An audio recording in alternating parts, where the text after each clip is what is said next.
الحمد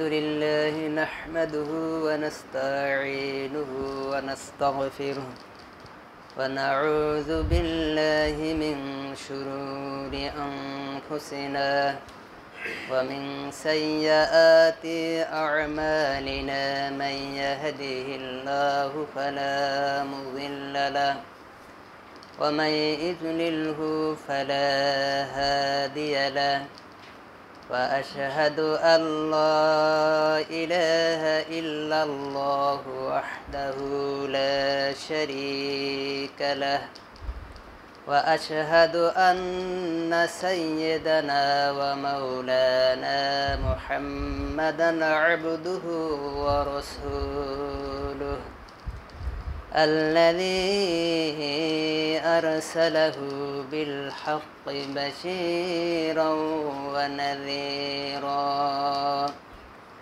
وداعيا إلى الله بإذنه وسراجا منيرا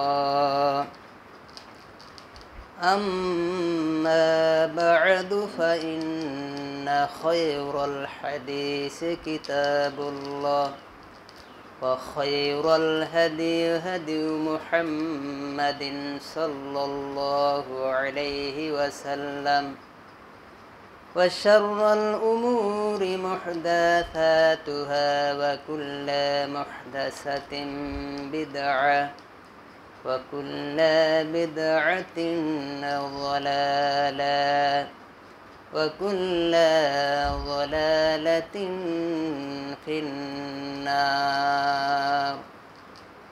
فقد قال الله تبارك وتعالى في كلامه المجيد والفرقانه الحميد أعوذ بالله من الشيطان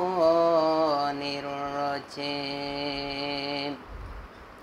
بسم الله الرحمن الرحيم قاف والقرآن المجيد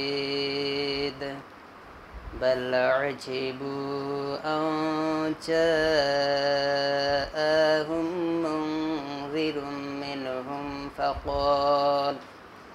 فقال الكافرون هذا شيء عجيب أإذا متنا وكنا ترابا ذلك رجع بعيد قد علمنا ما تنقص الأرض منهم وعندنا كتاب حفيظ بل كذبوا بالحق لما جاءهم فهم في أمر مريج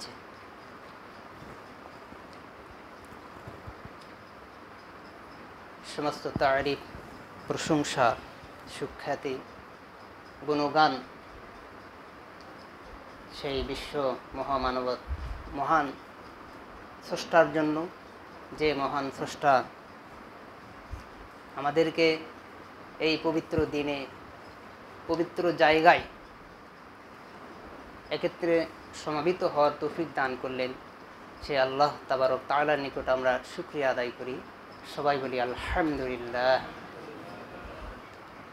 অতঃপর দরুদ ও তাসলিম বর্ষিত হোক বিশ্ব মানবতার মহান শিক্ষক সৈয়দুল মুরসালিন ইমামুল হারামাইন শাফিউল মুজনিবিন খাতামুন নবিয়্যিন জনাব মুহাম্মদ রাসূলুল্লাহ সাল্লাল্লাহু আলাইহি ওয়াসাল্লামের প্রতি।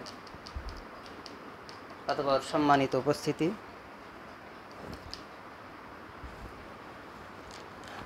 আজকে আমার সংক্ষিপ্ত খুতবার বিষয় হচ্ছে অপ্রয়োজনীয় কথা পরিহার করা। এই প্রসঙ্গে যাওয়ার পূর্বে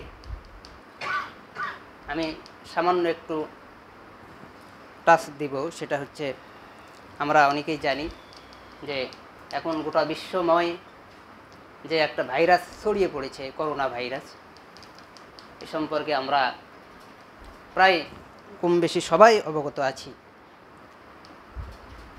এই ভাইরাস সেই চীন থেকে আগত। ডিসেম্বরের শেষ দিকে চীনের উহান শহর থেকে এটা গোটা বিশ্বময় ছড়িয়ে পড়েছে, বন্য প্রাণীর বাজার থেকে। এটা এখন মানুষের দেহে প্রবেশ করে মানুষকে প্রাণঘাতী করে ফেলেছে। তো যাই হোক, আল্লাহ পাক এর আগে অনেক ভাইরাস পৃথিবীতে প্রেরণ করেছিলেন। তো এই ভাইরাসগুলো কেন আসে? মানুষের সুস্থতা হচ্ছে দুই প্রকারের, মানুষের শারীরিক সুস্থতা আর একটা হচ্ছে আত্মিক সুস্থতা, অর্থাৎ আত্মার সুস্থতা। আত্মার যদি আমরা সুস্থতা অর্জন করতে পারি তাহলে আমাদের শারীরিক সুস্থতা আমরা অর্জন করতে সক্ষম হব ইনশাআল্লাহ। কিন্তু বেশিরভাগ মুসলিম অমুসলিমের কথা আমরা বাদই দিলাম, কিন্তু মুসলমানদের ভিতরে আমরা কয়জন আত্মার পরিশুদ্ধতা অর্জন করতে পেরেছি, আত্মাকে পবিত্র রাখতে পেরেছি, আত্মাকে সুস্থ রাখতে পেরেছি অসুস্থতা থেকে? আসলে আমরা আত্মাকে পরিপূর্ণভাবে সুস্থতা অর্জন করতে পারিনি আত্মার জন্য। কাজেই এগুলো তো আসতেই পারে, এগুলো ভাইরাস, এগুলো হচ্ছে আল্লাহ পাকের গজব, আল্লাহ পাকের সতর্কবাণী এইগুলো। কিন্তু এইগুলোকে আমরা যদি অন্যভাবে নেই, হ্যাঁ নিতে পারি, তারাই যারা অমুসলিম তারা অন্যভাবে নিচ্ছে এবং নিয়েছে। এটাকে বলছে যে এই ভাইরাসের মোকাবেলা করতে হবে। মোকাবেলা মানে কি? মোকাবেলা আরবি শব্দ, বাংলা হচ্ছে লড়াই। আপনি আল্লাহর একটা পাঠানো সৃষ্টির সাথে যদি আপনি লড়াই করেন, আপনি মোকাবেলা করতে চান, তাহলে প্রকারান্তরে আল্লাহর সাথেই লড়াই করার শামিল। কাজেই এর সাথে আপনাকে লড়াই করতে হবে কেন? এটা তো আল্লাহ কোনো মানুষের যদি ক্ষতি করতে চান তাহলে এই ক্ষতির থেকে কেউ রক্ষা করার কেউ নেই। আর যদি আল্লাহ পাক কোনো মানুষকে ক্ষতি থেকে বাঁচাতে চান, কেউ তার ক্ষতি করতে সক্ষম নয়। কাজেই আমাদেরকে প্রকৃতপক্ষে আল্লাহর দিকে ফিরে যেতে হবে। তো আল্লাহ পাকের দিকে ফিরে আমরা মুসলমানেরাই, যারা মুমিন তারাই আল্লাহর দিকে ফিরে যায়। কিন্তু যারা মুমিন নয়, যারা অমুসলিম, যারা মুশরিক, যারা কাফির, এরাই আল্লাহর দিকে ফিরে আসে না। আল্লাহ পাক বলেন যে আমি এই সমস্ত দুর্যোগ, এই সমস্ত ভাইরাস আর যেটাই বলেন, মানুষের বিপদ মুসিবত বড় বড় আমি দিয়ে তাদেরকে পরীক্ষা করি। কি পরীক্ষা করেন? যে তারা আমাকে বোঝে কিনা, তারা আমাকে চিনে কিনা এবং আমার দিকে ফিরে আসে কিনা। ফিরে আসার জন্য আল্লাহ পাক এইগুলো দান করেন। এটা মুমিনের জন্য এর থেকে অনেক শিক্ষা গ্রহণ করার আছে। কিন্তু আমরা যদি শিক্ষা না গ্রহণ করি, আমরা কি হব? আমরাও এর পদতলে পিষ্ট হব। কাজেই সাবধান, আমাদেরকে এগুলো থেকে সাবধান হতে হবে। আজকে করোনা ভাইরাসের সম্পর্কে অনেক তথ্য মেসেজ দেওয়া হচ্ছে। মোবাইল অন করলেই দেখবেন যে আপনাকে আগে ওই মেসেজটাই দিচ্ছে যে হাত ভালো করে ধুতে হবে, পরিষ্কার পরিচ্ছন্ন রাখতে হবে। আরে এগুলো তো ইসলামের বাণী, আল্লাহ রাসূল আজকাল বলে গেছেন। আর ইসলামের প্রথম বাণী, এই পবিত্রতা, এটা তো প্রত্যেক নবীর যুগেই ছিল। হযরত আদম আলাইহিস সালামের যুগ থেকে পবিত্রতা অর্জনের কথা ছিল। সেটাই আবার আমাদের নবী, বিশ্ব নবী জনাব মুহাম্মদ রাসূলুল্লাহ সাল্লাল্লাহু আলাইহি সাল্লাম, তিনি নতুন করে আমাদেরকে আবার জানিয়ে দিয়েছেন আত-তুহুরু শাতরুল ঈমান। ঈমান, পবিত্রতা হচ্ছে ঈমানের অঙ্গ। এই পবিত্রতা কথা আজকে এইভাবে উঠতেছে কেন?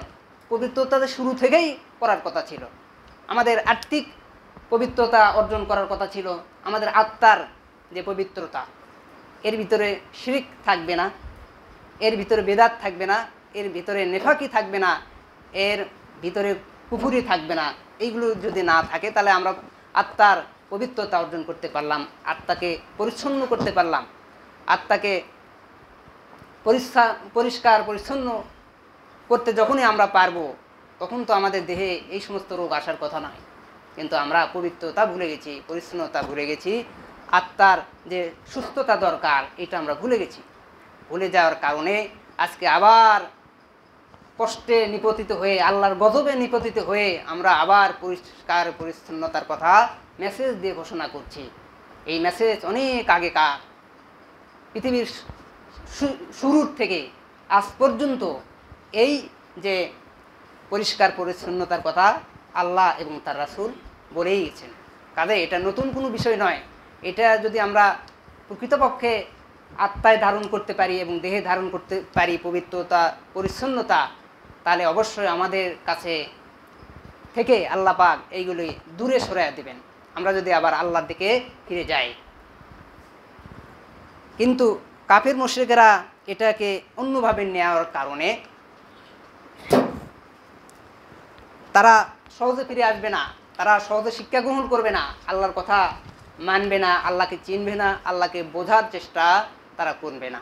মুমিনদেরকে আল্লাহ পাক বলেছেন, ওয়ালা তাহিনু ওয়ালা তাহজানু ওয়া আনতুমুল আ'লাউনা ইন কুনতুম মুমিনিন। আল্লাহ রাব্বুল আলামিন বলেন, তোমাদের ভয় নাই, তোমাদের কোনো চিন্তা নাই যদি তোমরা মুমিন হয়ে থাকো। সুবহানাল্লাহ। আমরা যদি মুমিন হয়ে থাকি এই ভাইরাস আমাদের কিছুই করতে পারবে না।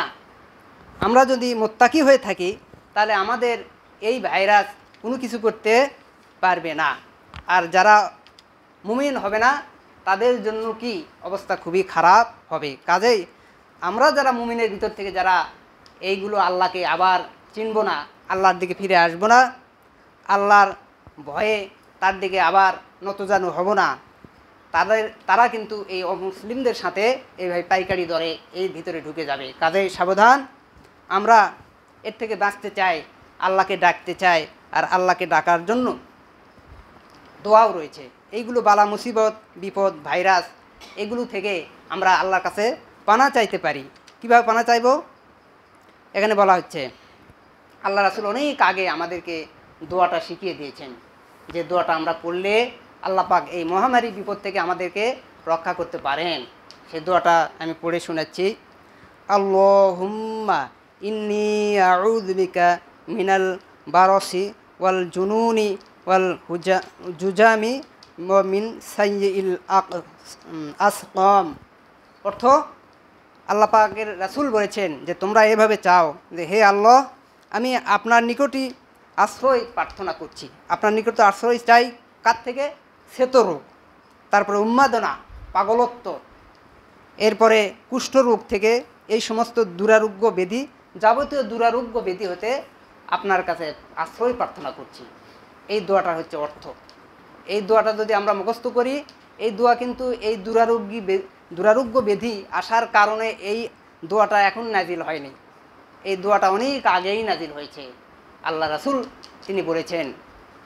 তো এই দোয়া সেই সময়কারী, কিন্তু আমরা সবসময় এই দোয়াটা আমরা পড়তে পারবো। কিন্তু এখন যেহেতু আমরা সবসময় পড়ি না, তাই আমাদের উপর যে বিপদ আপদ মুসিবত উপর পড়েছে, এই মুসিবতটাকে দূর করার জন্য আমরা সবাই যেন এই দোয়াটা মুখস্থ করতে পারি। আমরা বলি আল্লাহুম্মা আমিন। এরপরে আরও একটা দোয়া আল্লাহ রাসূল সাল্লাল্লাহু আলাইহি ওয়াসাল্লাম বর্ণনা করেছেন। আল্লাহুম্মা ইন্নী আউযু বিকা মিনাল মুনকারাতিল আখলাক ওয়াল আমাল ওয়াল আহওয়াল ওয়াল আদওয়া। অর্থ হচ্ছে যে আল্লাহ, আমি তোমার কাছে মন্দ চরিত্র, আমাদের যে চরিত্র অনেকের ভালো থাকে না, এই মন্দ চরিত্র থেকে আপনার কাছে আশ্রয় প্রার্থনা করছি, নিজের কুপ্রবৃত্তির অনিষ্টতা থেকে আশ্রয় প্রার্থনা করছি, বাজে অসুস্থতা এবং নতুন রোগ বালাই থেকে আপনার কাছে আশ্রয় প্রার্থনা করতেছি। তাহলে এই দোয়ার ভিতরে সব কিছুই পাওয়া গেল। কাজেই এই দোয়া নতুন কোনো দোয়া নয়, কিন্তু আমরা যেহেতু এই বড় আমরা গজবের যেহেতু আমরা কবলে পড়েছি, সুতরাং আমাদেরকে এই দোয়া এখন অন্তত মুখস্থ করে পড়া দরকার। আল্লাহ পাক চাহে তো আমাদেরকে এই করোনা ভাইরাস থেকে রক্ষা করবেন ইনশাআল্লাহ। তো যাই হোক, আমি এই করোনা ভাইরাস নিয়ে আলোচনা করতেছিলাম। তো আমার আলোচনা বিষয় এটা নয়, আমার আলোচনার বিষয় হচ্ছে অপ্রয়োজনীয় কথা পরিহার করা। যে কথা আমাদের প্রয়োজন নাই সেটা আমাদেরকে পরিহার করতে হবে। আল্লাহ পাক মানুষকে সৃষ্টি করেছেন, মানুষকে হাইওয়ান বলা হয়। অনেকে বোঝেন না বা জানি না হাইওয়ানটা কি। হাইওয়ান হচ্ছে প্রাণী। হাইওয়ান মানে জন্তু না বা চার পাওয়া জানোয়ার, তা না। হাইওয়ান মানে হচ্ছে আপনার প্রাণী। তো মানুষ তো প্রাণী, মানুষের প্রাণ নাই, যার প্রাণ আছে তাকেই হাইওয়ান বলা হয়। তবে এখানে হাইওয়ান হচ্ছে দুই প্রকার, হাইওয়ানে নাতিক আর হাইওয়ানে গৈর নাতিক।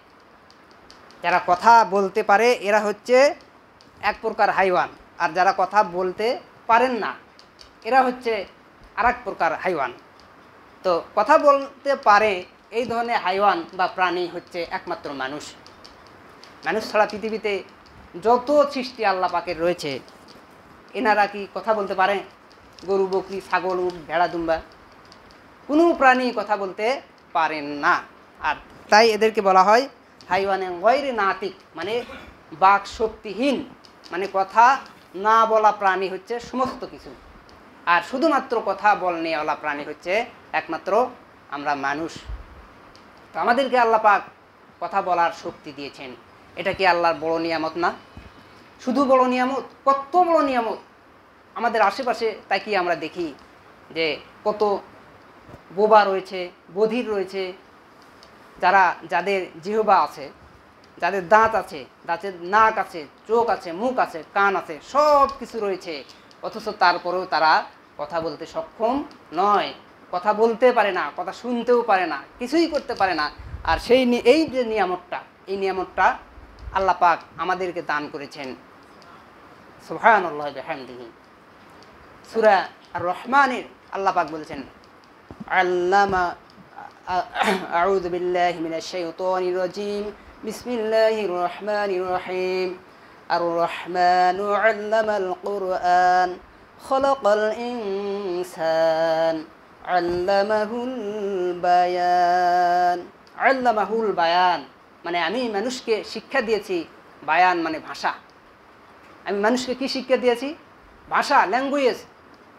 আমরা অনেকে বলে থাকি মাদার ল্যাঙ্গুয়েজ, তারপরে এই মাদার ল্যাঙ্গুয়েজ মানে মাতৃভাষা, পিতৃভাষা। ভাষা কি মা কোত্থেকে পাইল? ভাষা তো শিক্ষা দিয়েছেন আল্লাহ পাক। আল্লাহ নিজে বলতেছেন আল্লামাহুল বায়ান, আমি ভাষা শিক্ষা দিয়েছি তোমাদেরকে। আর মা কোথা থেকে ভাষা পাইল? ভাষা হচ্ছে আল্লাহ, আল্লাহই ভাষা শিক্ষা দিয়েছেন। সে মাকে শিক্ষা দিয়েছেন, সেই মা আপনাকে শিখাচ্ছে। তাহলে মূল ভাষা তো আল্লাহ পাকের কাছ থেকেই আসছে। কাজেই মাতৃভাষা আর পিতৃভাষা বলতে কোনো ভাষা নেই, সব কিছু আল্লাহ পক্ষ থেকে আমাদের কাছে এসেছে। সুতরাং আমরা এই ভাষাকে সঠিকভাবে প্রয়োগ করব বা করতে হবে। এই মর্মে আল্লাহ পাক তার রাসূলকে সার্টিফিকেট দান করছেন। ভাষার ক্ষেত্রে, কথা বলার ক্ষেত্রে সার্টিফিকেট দান করছেন। কি দান করছেন? আল্লাহ পাক সূরা নাজমের 3 থেকে 4 নম্বর আয়াত, যেটা আমরা অনেকেই জানি। আল্লাহ পাক বলেন, ওয়ামা ইয়ানতিকু আনিল হাওয়া ইন হুয়া ইল্লা ওয়াহয়ুহা। আল্লাহ পাক বলছেন, ওমা ইয়ানতিকু আনিল হাওয়া, আমার রাসূল কোনো কথা বলেন না নিজের থেকে, নিজের ইচ্ছাকৃতভাবে কোনো কথা বলেন না। ইন হুয়া ইল্লা ওয়াহয়ুহা, যতক্ষণ পর্যন্ত তার উপরে কোনো ওহী অবতীর্ণ করা না হয়। তারপরে যেটা ওহী করা হয় সেটাই তিনি বলেন, এছাড়া অন্য কোনো কথা বলেন না। তাহলে এখানে ওহী হচ্ছে দুই প্রকার, ওহী হচ্ছে মাতলু আর ওহী হচ্ছে গৈরে মাতলু। যেটা ওহী মাতলু হচ্ছে কোরআন, যেটা পঠিতব্য বিষয়, আর ওহী গৈরে মাতলু হচ্ছে হাদিস। তো এটা তো যে কথাটা উচ্চারণ আল্লাহ পাক করেছেন এটা হচ্ছে ওহী মাতলু, এটা পঠিতব্য ওহী। এই ওহির মাধ্যমে আল্লাহ পাক নবীকে সার্টিফিকেট দান করছেন যে আমার রাসূল আমি যা বলি ওহির মাধ্যমে, এটা ছাড়া কি কোরআন কি হাদিস কোনো কথাই তিনি বলেন না। তাহলে এই আয়াতের তো কোনো আমল থাকা দরকার। এই আয়াতের কোনো আমল আমরা করতে পারি না। এই আয়াতের আমল আমাদের করা দরকার। কিভাবে আমরা করব?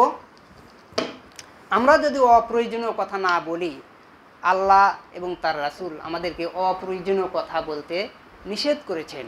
সেই নিষেধটা যদি আমরা শুনি, তাহলে আল্লাহর কথা অনুযায়ী তো আমাদের বলা হলো এবং চলা হলো।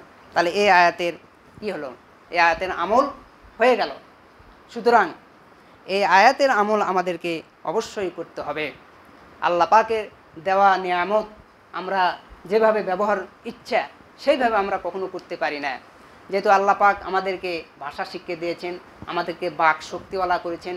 পৃথিবীতে লক্ষ লক্ষ কোটি কোটি প্রাণী রয়েছে যারা কোনো কথা বলতে পারেন না। তাদের চেয়ে আল্লাহ পাক আমাদেরকে কত উপরে রেখেছেন, সুবহানাল্লাহি ওয়া বিহামদিহি। যারা কথা বলতে পারেন না, যারা ভাষা বলতেও পারে না, বুঝতেও পারে না, তারাই বোঝে যে কথার কি দাম, কথা বলার কি দাম। কিন্তু আমরা আজকে এইটা বুঝতে পারছি না। আমাদেরকে অবশ্যই বোঝা দরকার। সুতরাং আল্লাহ পাক এই ব্যাপারে কি বলছেন এবং হাদিস শরীফে কি রয়েছে, আমরা অযথা একটা কথা বলে আমরা এখান থেকে চলে যাব, এটা কখনোই হতে পারে না। আর এটা তো আপনাকে ধরা হবে। অনেকে দেখেন মোবাইলের, প্রায় মোবাইলে এখন কি আছে, call recorder, auto call recorder. যখন ওটা আপনি অন করে রাখবেন, তখন দেখবেন আপনি যত কথা বলবেন, যার সাথে কথা বলেন, 100,000 রকমের লোকের সাথে কথা বলেন, সব আপনার রেকর্ড হয়ে যাবে এমনিতেই, আপনি জানবেনই না। তাহলে এইভাবে মানুষ যদি রেকর্ড করতে পারে, আল্লাহ পাক আপনার প্রয়োজন ছাড়া আপনি কথা বললেন, মানুষকে গালি দিলেন, মানুষের সাথে মিথ্যা কথা বললেন, মানুষকে অপমানিত করলেন, মানুষকে ঠকায়া খাইলেন, এগুলোকে আল্লাহ রেকর্ড করতে পারেন না? 100% পারেন। আর যেটাতে পারেন সেটা আল্লাহ পাক আমাদেরকে সূরা কফে বলছেন, মা ইয়ালফিযু মিন কওলিন ইল্লা লাদাইহি রাকীবুন আতীদ। আল্লাহ পাক বলেন যে তোমরা যে কথাই উচ্চারণ করো না কেন, যে কথাই তোমরা বলো না কেন, খারাপ হোক আর ভালো হোক, সব কথায় আমি কি করি? আমি সংরক্ষণকারী রেখে দিয়েছি। সবাই মিলে সুবহানাল্লাহি ওয়া বিহামদিহি। সংরক্ষণকারী মানে কি? রেকর্ড করা। সংরক্ষণ মানে রেকর্ড করা। রেকর্ড না করলে সংরক্ষণ করা যায় না। আমরা যে কোনো জিনিস যদি শব্দ আপনি রেকর্ড না করেন, তাহলে সংরক্ষণ করতে পারবেন না। কাজেই আল্লাহ পাক রেকর্ড করেন। আর রেকর্ড যে আল্লাহ পাক করেন, আমাদেরকে করার দেখাই তো বোঝা যাচ্ছে যে আমরাই করতে পারি, তাহলে আল্লাহ কিভাবে রেকর্ড করতে পারেন? তাহলে আল্লাহ রেকর্ড কি আমাদের চেয়ে খারাপ হবে? অবশ্যই হবে না। কাজেই খুবই সাবধান যে আমাদের কথা বলার ক্ষেত্রে অনেক সাবধানতা অবলম্বন করতে হবে। আর আমাদেরকে আল্লাহ পাক বড় নিয়ামত দিয়েছেন, সবই তো বড়। আমাদের শরীরের এমন এক কোনো অঙ্গ নাই যেটা আপনি অপ্রয়োজনীয় মনে করুন, যে এটা এই অঙ্গটা আমার প্রয়োজন নেই। এরকম একটা অঙ্গ আপনার বের করেন তো, শুধুমাত্র একটা। আপনার শরীরে বডিতে অনেক আল্লাহর নিয়ামত রয়েছে, শুধুমাত্র একটা বলেন যে এটা আমার কোনো প্রয়োজন নাই, বলতে পারবেন না। আমরা বলতে পারবো না। সুতরাং আমাদেরকে কি করতে হবে? আমাদের ভিতরে সবচেয়ে নরম একটা অঙ্গ রয়েছে আমাদের ভিতরে, যেটা হচ্ছে জিহ্বা। মুখের ভিতর কি রয়েছে? জিহ্বা। এই জিহ্বাটা হচ্ছে, এর ভিতরে কোনো হাড় নেই। এর ভিতরে হাড় আছে? কোনো হাড় নেই। এটা হচ্ছে একদম সফট, নরম। এই নরম মাংসপিণ্ড দ্বারা আমরা অনেকেই গরম কথা বলি। গরম কথা বলি না? এই কথাতে এমন গরম কথা, যে কথাতে মানুষ পুড়ে ছারখার হয়ে যায়, মানুষের অন্তর পুড়ে ছারখার হয়ে যায়। এত নরম অঙ্গ দিয়ে আপনি এত শক্ত কথা কেমনি বলতে পারেন? আমরা কেমনি বলতে পারি? আমাদেরকে এখান থেকে শিক্ষা নেওয়া অতীব প্রয়োজন। এই জিহ্বার ব্যাপারে অনেক কথাবার্তা পবিত্র কোরআন এবং হাদিস রয়েছে। কাজেই এই জিহ্বা ব্যাপারে আমাদেরকে সাবধান থাকতে হবে যে এই জিহ্বা দ্বারা কাউকে মন্দ কথা, কাউকে শক্ত কথা, নরম জিহ্বা দ্বারা আপনি শক্ত কথা বলবেন, এটা আল্লাহ পছন্দ করেন না, তার রাসূলও পছন্দ করেন না, এবং প্রকৃতপক্ষে যারা মুমিন এরাও পছন্দ করেন না। সুতরাং আমাদেরকে এই গরম কথা, শক্ত কথা, এই নরম জিহ্বা দ্বারা ছাড়তে হবে। যদি না ছাড়ি, এই জিহ্বার দ্বারাই আমাদেরকে জাহান্নামে যাওয়ার জন্য যথেষ্ট হয়ে যাবে। আল্লাহ রাসূল বলছেন, এক সাহাবী সুফিয়ান ইবনু আবদুল্লাহ আস-সাকাফি হতে বর্ণিত, তিনি বলেন, আমি রাসূলুল্লাহকে বললাম, ইয়া রাসূলুল্লাহ, মা আখওয়াফু মা তাখাফু আলাইয়া, হে আল্লাহ রাসূল, আমার ব্যাপারে কোন জিনিসটা আপনার নিকট ভীতিকর মনে হয়? আমার ব্যাপারে সাহাবী এসে বলছেন, ইয়া রাসূলুল্লাহ, আমার ব্যাপারে কোন জিনিসটা আপনার নিকট ভীত মনে হয়, কোন বস্তুটা? তিনি বলছেন, ফা আখাযা বি লিসানিহি নাফসিহি, তিনি তার নিজের জিহ্বা ধরে বললেন, কলা হাযা, এই জিহ্বা ধরে বললেন কলা হাযা, এইভাবে ধরে বললেন কলা, তিনি বললেন হাযা, এইটা হচ্ছে তোমার কাছে, তোমার জন্য আমার নিকট সবচেয়ে হচ্ছে কি মন্দ বিষয়, সবচেয়ে ভীতিকর বিষয়, এটার জন্য ভয় লাগে আমাকে বেশি, কাজেই এটাকে আমাদের হেফাজত করতে হবে। আল্লাহ রাসূল যখন মৃত্যুবরণ করেন তখন তিনি বলেছিলেন, আস-সালাত আস-সালাত আস-সালাত ওয়া মা মালাকাত আইমানুকুম, বলছিলেন।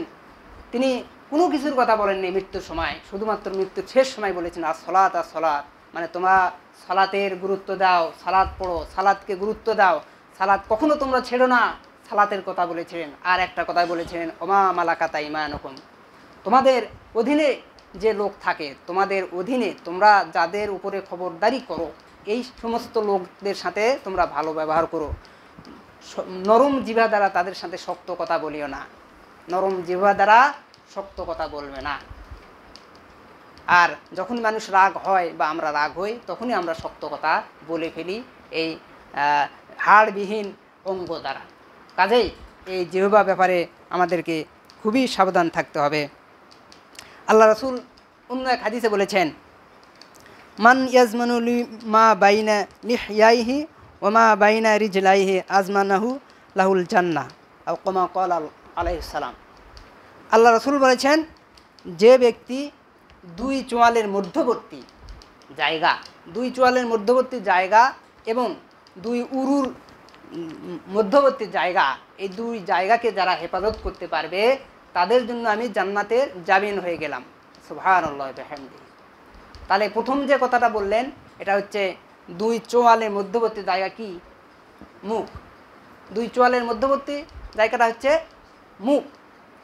এই মুখ দিয়ে মানুষ কি করে? এই মুখের কারণে মানুষ জান্নাত লাভ করতে পারে, এই মুখের জন্য মানুষ কি করতে পারে? জাহান্নামে যেতে পারে। কাজে এই মুখ থেকে আমাদেরকে সতর্কতা হওয়া খুবই জরুরি। আমি আরও কয়েকটা হাদিস, আর একটা হাদিস পড়ে আমার বক্তব্য শেষ করব ইনশাআল্লাহ। আল্লাহ রাসূল 6টা বিষয়ে আমাদেরকে উপদেশ দিয়েছেন, যে 6টা বিষয়ের একটা যদি আমরা ইচ্ছা করে বাদ দেই তাহলে হবে না।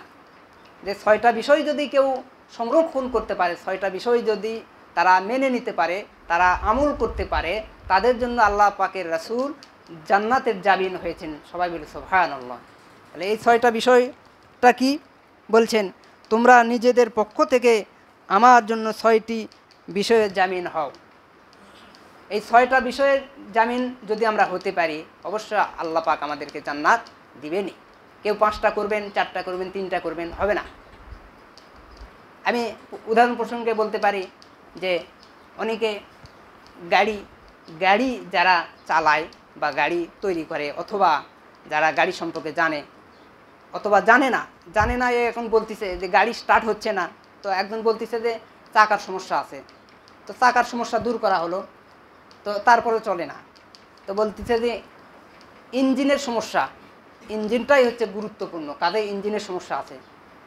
তো একজন বলতেছে ইঞ্জিন ঠিক হলেই হয়ে যাবে, তো হ্যাঁ ইঞ্জিন ঠিক হলেই হয়ে যাবে, তো ঠিক আছে আমি ইঞ্জিন ও ঠিক করে দিল, ঠিক করে বলছে আমি ইঞ্জিন ঠিক করে দিলাম, চাকা কিন্তু খুলে নেব। তো চাকা খুলে নিলে ইঞ্জিন ঠিক থাকলে কি চলবে? তা তো চলবে না। তো উনি চাকাও লাগবে, ইঞ্জিনও লাগবে। ঠিক আছে, আমি দুটাই হলেই, যখন ইঞ্জিনও হলেও চলবে, চাকা হলে চলবে, আচ্ছা ঠিক আছে। বলছে আমি তেল মোবিল কিছু দিব না, তাহলে কি চলবে? তেল মোবিলও আপনি দিবেন না, তাহলে বোঝা যাচ্ছে যে একটা ছাড়া আর একটা চলবে না। সবগুলোই আমাদের দরকার। আল্লাহ রাসূল বলেছেন যে 6টা বিষয়ে যদি কেউ জামিন হতে পারে, 6টা বিষয়কে একত্রিত করে কেউ যদি মানতে পারে, সে যদি আমল করতে পারে, সেই 6টা বিষয়ের যদি কেউ জামিন আমার কাছে হতে পারে, তাহলে আমি তার জন্য জান্নাতের জামিন হয়ে যাব। সুবহানাল্লাহি ওয়া বিহামদিহি। যে 6টা বিষয় আমাদের অবশ্যই জানা দরকার। 1 নম্বর হচ্ছে, যখন তোমরা কথা বলবে তখন সত্য কথা বলবে। যখন তোমরা কথা বলবে তখন সত্য কথা। এখন কি সত্য কথা বেশি প্রচলিত না মিথ্যা কথা বেশি প্রচলিত? মিথ্যা কথাটাই বেশি প্রচলিত। আমাদের কাছে ছোট থাকতে আমাদেরকে বলতো, কৌতুক করে বলতো, ঠাট্টা করে। কৌতুক ঠাট্টা করা যায়, ঠিক আছে, কিন্তু কৌতুক ঠাট্টা তো আপনি আমি মিথ্যা দিয়ে করতে পারি না। আল্লাহ রাসূলও কৌতুক করেছেন, ঠাট্টা করেছেন, কিন্তু মিথ্যা দিয়ে কখনো তিনি করেননি। আমি এর আগেও বলেছি যে হাদিসে একটা অধ্যায় রয়েছে, যে অধ্যায়ের নাম হচ্ছে কিতাবুল মাজাহ, কৌতুকের অধ্যায়। আল্লাহ রাসূল যদি কৌতুক না করতেন বা আমরা যদি কৌতুক নাই করতে পারতাম, তাহলে হাদিসে কেন এই কৌতুকের অধ্যায় থাকবে? অবশ্যই থাকতো না। কিন্তু কৌতুক আপনি করবেন সত্য দিয়ে, কোনো মিথ্যা দিয়ে কৌতুক আপনি করতে পারবেন না। কিন্তু আমাদেরকে অনেক মিথ্যা আমাদের সাথে করা হয়েছিল। আমরা যখন ছোট ছিলাম, আমি মামার বাড়িতে গেছি, সকালে উঠে এখন ম্যামি বলতিছে যে তোমার আব্বাকে তো কালকে ধরে এমন মার দিছে বাজারে, যে মাছ চুরি করছে বাজারে। তা মাছ চুরি করলো আমার বাবা, কালকে আসলাম আর এই এক রাতের মধ্যে মাছ চুরি করলো, এটা কেমন কথা? বলতো না না, 100% শিওর, তুমি অমুকে বলো যায়, দেখো এই কথাই বলবে। আশ্চর্য হয়ে গেলাম, আমি তো ছোটো, কিছু বুঝি না, আমার খুব ভয় ধরে গেলো। আমার বাবাকে মেরে একদম শেষ করে দিছে, এটা হলো নাকি? মাছ চুরি তো কোনোদিন আমার বাবা কোনো কিছুই চুরি করে না, অথচ মাছ চুরি করছে, কি আশ্চর্য কথা! এমনভাবে বলতেছে মনে হচ্ছে যে এটাই বাস্তব, আর এর বাইরে কোনো কিছু নাই। তো এইগুলো যে রেকর্ড করা হচ্ছে, এইগুলো যে আল্লাহ পাকের কাছে মিথ্যার খাতায় যাচ্ছে বা চলে গিয়েছে, এটা তারা কিন্তু একবারও ধারণা করেনি। মনে করতেছে এর সাথে ঠাট্টা আমি করতেছি। এইগুলো ঠাট্টা করা জায়েজ? এগুলো ঠাট্টা করা হারাম। আপনি মিথ্যা দিয়ে কখনো কৌতুক করতে পারেন না। আল্লাহ রাসূল অনেক কৌতুক করেছেন, 2-1টা উদাহরণ দেওয়ার আমার সময় নাই, কাজে আমি উদাহরণ এখন আর দিব না। সুতরাং এই মিথ্যা কৌতুক, মিথ্যা ঠাট্টা, এইগুলো মোটেই করা যাবে না। যদি আপনি কৌতুক করে কারু ঘরে আগুন লাগাই দেন, তাহলে কি ওটা জ্বলবে ঠিক মতো না জ্বলবে না? ওটাতে জ্বলা ভাব থাকবে? অবশ্যই থাকবে না। আপনি কৌতুক করে ঠাট্টা করে বিষ পান করলেন, আপনার কি সমস্যা হবে না হবে না? আপনি তো ঠাট্টা করে বিষ পান করছেন, সমস্যা আছে নাকি? অবশ্যই